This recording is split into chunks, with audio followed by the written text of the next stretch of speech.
Burrito Verde, asada plate. I got this one once. I'll try the Burrito Estia Tijuana. That should have been the giveaway right there, Tijuana. Yeah, what's in this? It's chicken, beef, and some other thing. I don't even know what's in it, you know. Here it is. I didn't know. It tastes basically like roadkill. To me, I looked at it, looked like kind of a chimichanga thing with a crispy outside, you know what I mean? That's what I thought I was getting. Right? Kind of looks crispy on the outside. Nothing like that. Shit. $24 for the burrito and a Coke. Not only a rip, but it didn't taste good. You didn't, you know, I go to these different places. I never heard that term, burrilla. Here's a burrilla plate. Okay, those burrilla. You know, burrilla plate. Never heard of it before. Another term for burrito. Here's a burrilla ramen.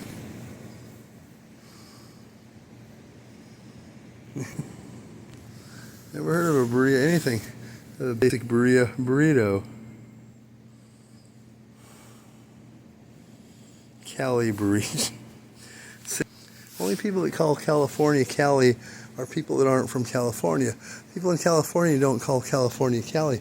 Oh yeah, I'm going to be going out to Cali. It kind of sounds stupid. You know what I mean?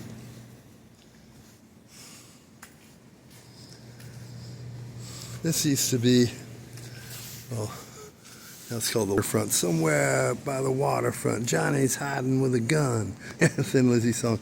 This used to be Zeppi's Pizza. They used to claim, and that was pretty good. The local fishermen dudes owned it for years. That they ran that place. Supposedly had a little grease fire. Somehow they had to shut it down. One of the guys was working at Costco as a greeter or something. It was kind of sad. It's like, they said it was, well, it's like Perry's. Same ingredients as Perry's. It was all right, but Perry's was pretty good. This place, the crust was a little grayer. The cheese wasn't as good. The sauce was kind of watery. Different. It was all different. Everything was nothing like Perry's. It was a pan pizza, the same shape, but nothing like Perry's. Perry's was pretty good. They had them in all the malls back in the day. If you watch Fast Times, the girls in the beginning of the movie working at a pizza place, that was supposed to be like Perry's Pizza, you know.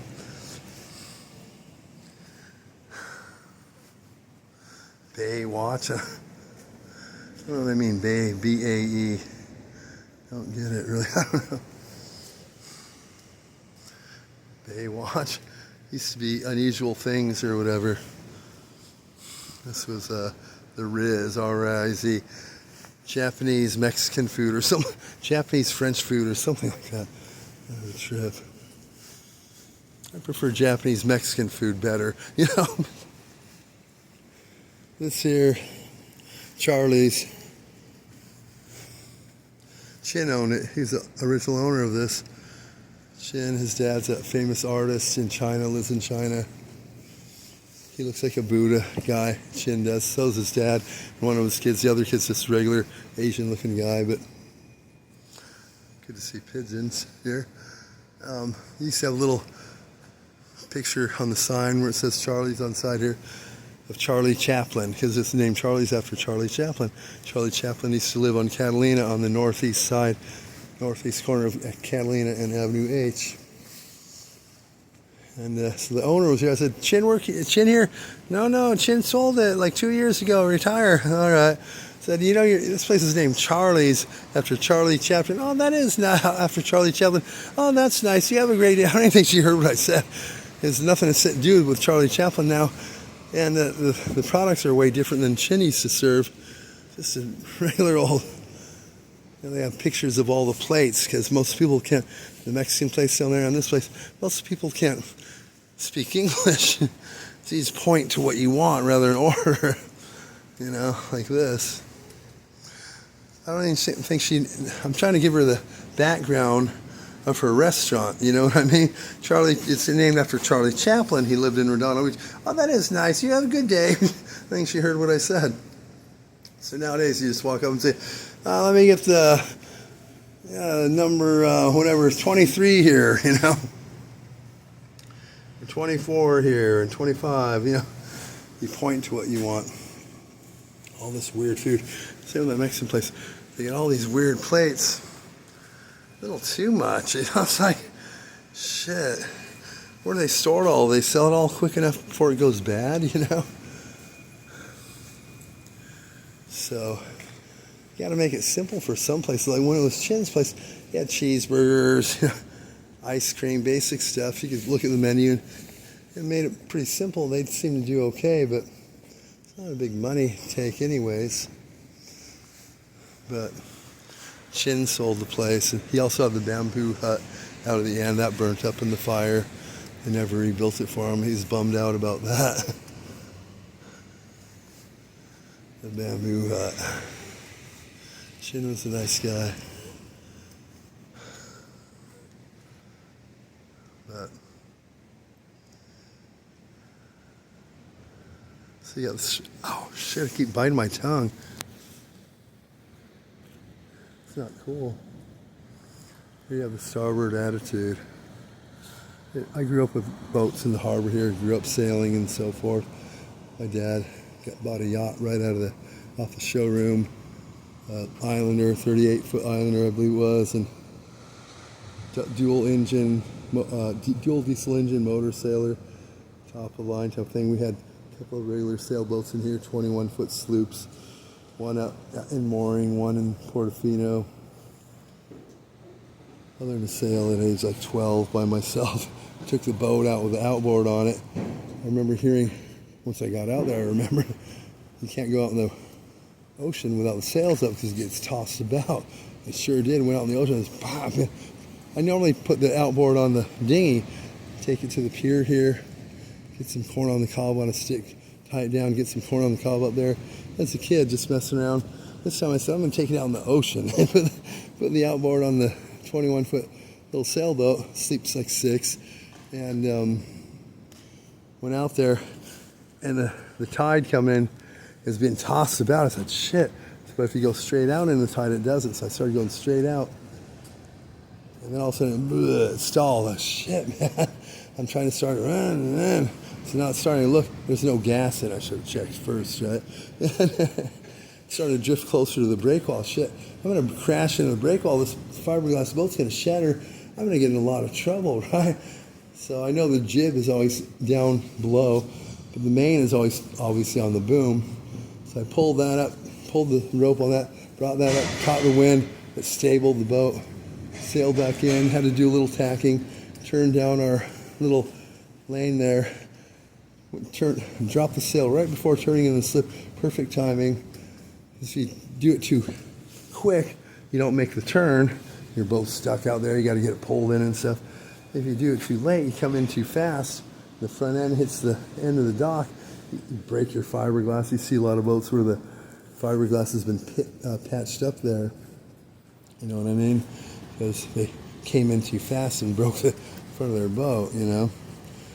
I did it perfect. Dropped the sail, perfect timing. Made the turn without hitting either side. Jumped off the side of the sailboat. Went around front, eased it in by the bow in the front. Perfect. Better than my parents could have did. First try. And that was that on my own. So pretty easy to sail, really. So you got the starboard attitude. Starboard means right, port means left. So starboard attitude meaning the right attitude. Port meaning left. The left side, the right side. So so-and-so on is starboard, such and such is port. Port left, starboard right. So you'd say starboard attitude port means the right attitude left. Nautical terms, you know.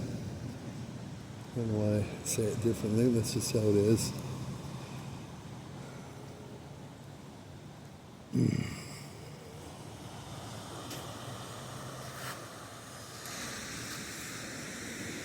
This place, yeah. Got some real whacked out drunks that come I'll pass on that place for a while. I don't even drink. Sometimes I go up there to watch karaoke. I felt like I had to order a beer to have a seat. I'd be there 3 hours later. You need another beer? No. Probably he'd go by and check. He probably thought I drank all it. He paid out, he'd be full. It's like, he realized I really wasn't drinking. I was just kind of buying the seat, you know.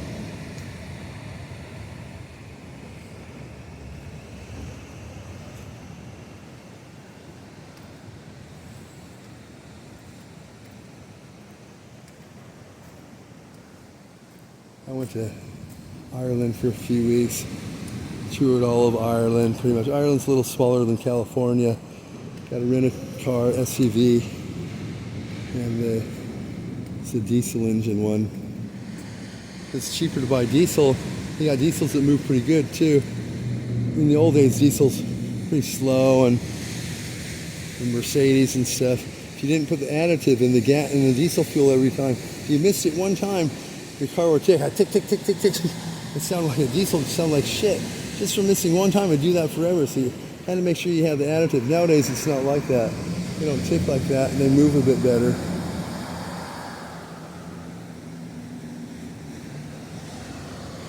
It was also one of the first car I drove that when you stop and go traffic, or stop sign or stop light, engine turns off. Let your foot off the brake, turns back on. So it gets annoying kind of when it's stop and go traffic. You're in heavy traffic, it goes on, off, engine on, off. That's to save gas. In the long run, it probably does better gas than like a Prius or something. That's all a joke anyways, you know. And yeah. So Ireland's a small island. All of Ireland's a little smaller than California. So covered all of Ireland, stayed in castles and everything else. It's pretty nice there. But you gotta drink the Guinness when you're out there. So I drank some Guinness out there, straight from the Guinness storehouse. This is Guinness Brewery, you know.